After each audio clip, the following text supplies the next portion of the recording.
What's up, YouTube? It's Brandon again. Um, if you're watching this, thank you for watching. If you're returning, welcome back.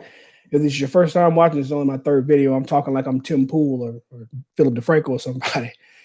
If this is your first time watching, uh, please give it a chance. See what I'm talking about. And if you are returning, thank you for doing so. Please like, subscribe, share, and comment on this video. I welcome dialogue.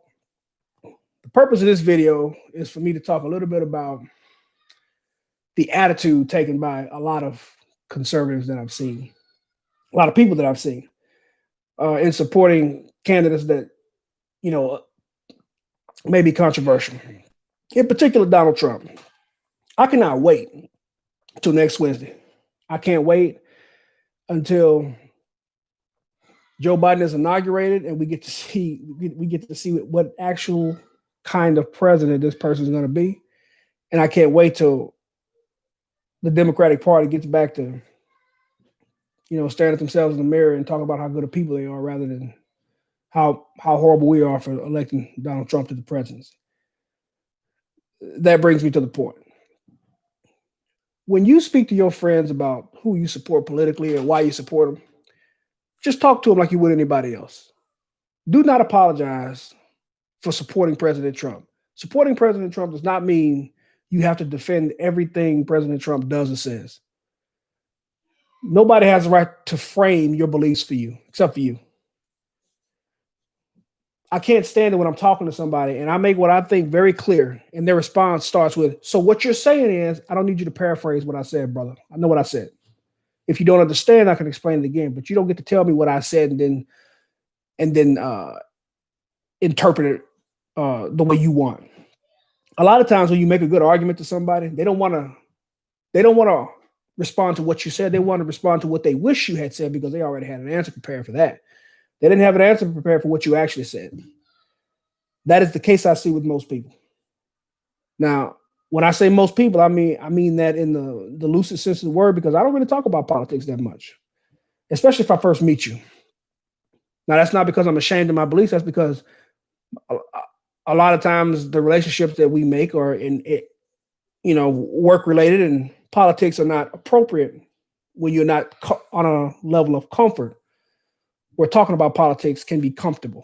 A lot of people can't talk about politics without getting mad. I mean, you draw whatever conclusion you want to draw from that. But when you speak to somebody, you say what you feel, they say what they feel. They speak, you respond, and vice versa. You don't have to allow them to frame Donald Trump for you to try to get you to respond to why you support the devil. Donald Trump is not the devil. Donald Trump is somebody that they don't agree with. Now, way too often, especially liberals, I'm not trying to pick on you, but it is what it is. To a liberal, if you disagree with them, they think you are bad. To a conservative, if I disagree with you, I think your ideas are bad. There's all the difference in the world in those two concepts. I don't think you're a bad person. I mean, within reason. I don't think you're a bad person. I think your ideas are bad. I think you've been misinformed. Oftentimes, when I express my beliefs, especially with somebody who is a progressive and not used to talking to somebody who disagrees with them, a lot of the times the response I get is, "How can you do that? How? Like I just murdered somebody." Well, it's easy. I like my taxes low. I don't want other countries to disrespect us. I don't want our enemies to think we're weak, and I don't want our allies to think we're fools. There is nothing wrong with me supporting the idea that, hey, if we're going to protect Europe, perhaps NATO should, provide a more compensation for that. I went to Hawaii Pacific University, and a lot of my friends are international students. They were at the time anyway. I haven't spoken to them in a while. But a lot of the justification I would get to why they thought their countries were superior to ours is because America's always starting wars. Why does America need to spend so much in defense? Well, since World War II, my friends, America has provided most of the security for the European continent. So it's easy for you guys to spend a third of your government's money on healthcare when you don't need an army because you're being protected by the American military. And I'm not trying to say that to be mean. It is a fact that If, I don't know, if France was invaded tomorrow, they don't want to see the Finnish Navy. They want to see the U.S. carrier groups. They don't want to see the Belgian military. They'd much rather have the United States Army. That's just a fact. It doesn't mean we're warmongers. It doesn't mean we're mean or bullies or dictators or colonials. It means that we got to a point earlier than other countries that where we understood that if you want peace, you should prepare for war. That doesn't mean you wish for war, but be ready for it. Walk softly and carry a big stick. One of our greatest presidents said that. Now, because I support that policy does not mean I support war. I don't support war. I support being prepared for a war. So if the war does come, we can end it as quickly as possible. That's what I support. That's just one example. That's defense. Welfare. If I am in support of welfare reform, that does not mean I hate poor people.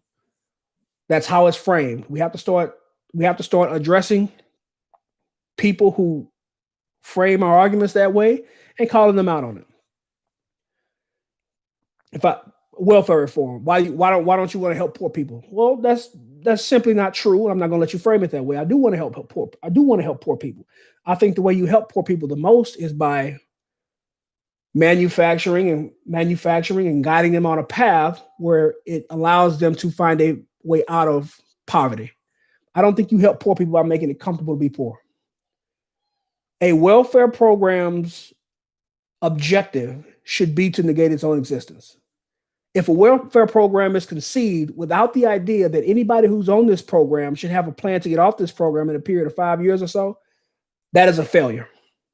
That program is a failure from its conception. You cannot explain to me how you believe that a welfare program, which is designed to help people in distress, it's not meant to make us more equal. If you are on welfare, it is because we are trying to ensure your welfare. It is because we are trying to ensure you have a subsistence level of money and supplies for you and your family so that you don't starve to death, so that you don't freeze to death in extreme weather, so that you don't burn up in the summertime. A welfare program is not to make you more equal. A welfare program's goal, although it seems to have been in the last couple of decades, should not be you take more of my money because you don't like the idea that I have it. That's not what a welfare program is supposed to be. I lost my job or circumstances are such that I lost the ability to support my family. The government steps in and provides for me on a short-term basis so I can get back on my feet. That's what a welfare program should be, a social safety net. Now, the concept of a net in any other context is you fall, the net stops you, you roll off the net and climb back up. It has never been the idea that you fall, land on the net, throw your arms behind your head and go to sleep. That's not what a welfare program is supposed to be.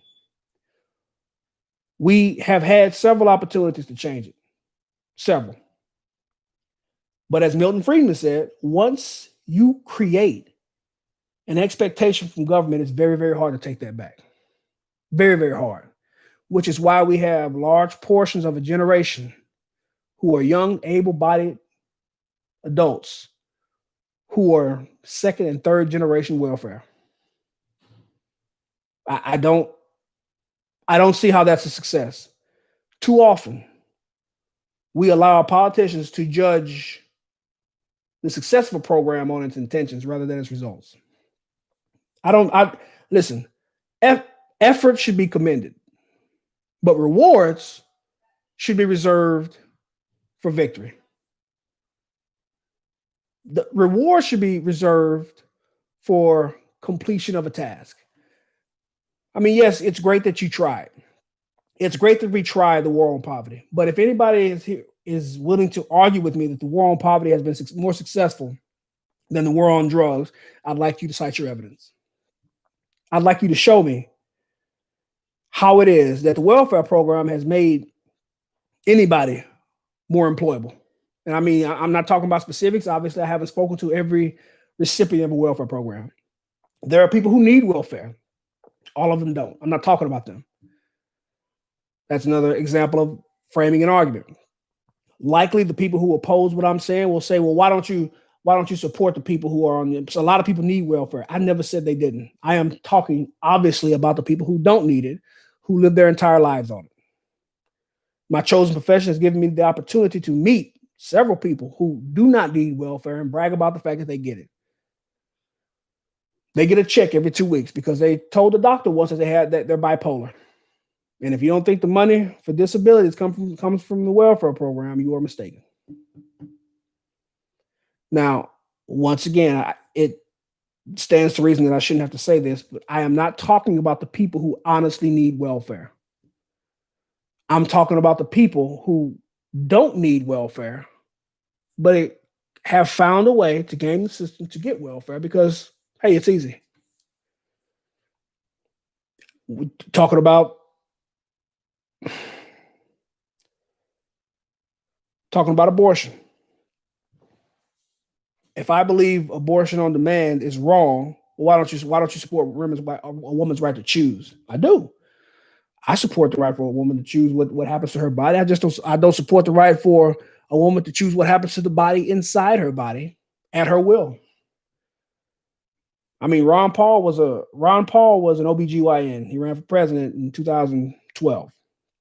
Good man. I didn't believe in a lot of his policies, but he said that abortion for the sake of saving the life of the mother is extremely rare. He said in all of his years of practicing medicine, he never saw it.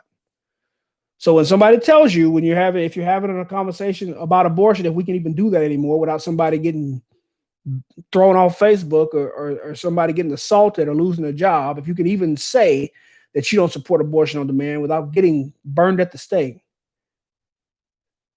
you make it clear to them you're not saying that you don't support abortion in cases where the life of the mother is at risk. I'm not talking about that. I'm talking about somebody who has consensual sex, gets pregnant on accident, and then decides they don't want the inconvenience of a child, so they terminate the pregnancy. And if you follow topics like abortion, you'll notice that the wordplay they've been using the last couple of years.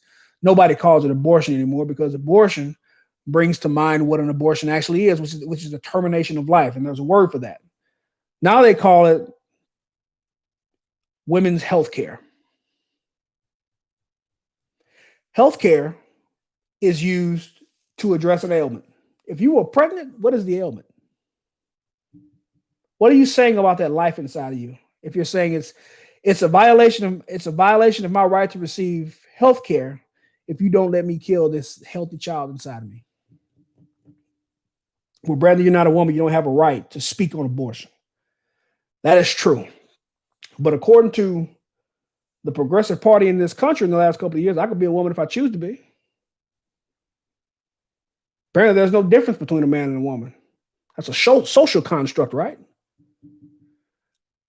I only say that to highlight the ridiculousness in the argument that me saying that an abortion just for the purpose that a woman didn't want to have the baby is wrong. I can make that judgment. I think that's a fair judgment to make. I don't think I'm harming you by saying that. I'm not saying abortion should be illegal. I think it's wrong if the only reason you wanted to get an abortion is because you don't want to have a child. If the way you got to that state, the state of pregnancy, was consensual, there's only a few ways to get pregnant, and those ways are avoidable easily. Of course, there are extremes. I'm not talking about them. So if you're going to comment on this video and say, well, what about somebody who's raped? I've already addressed it. I'm not talking about that. I'm talking about the idea that the most sacred right that any of us have, which is the right to agency over our own lives, is somehow trumped by a woman's right to choose after she's made a poor decision. I hope that doesn't sound mean. I hope that does not come across as me being chauvinistic. It surely will be framed that way. But I've gotten used to that. So I hope this video has shined some light on maybe an issue that some of you have faced at one time or another. I hope to make another video soon. Please give me comments, critiques on these videos if you are so inclined. I promise they will get better. I will learn how to edit and cut these so they're more engaging and more watchable.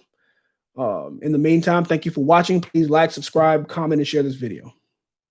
Take it easy.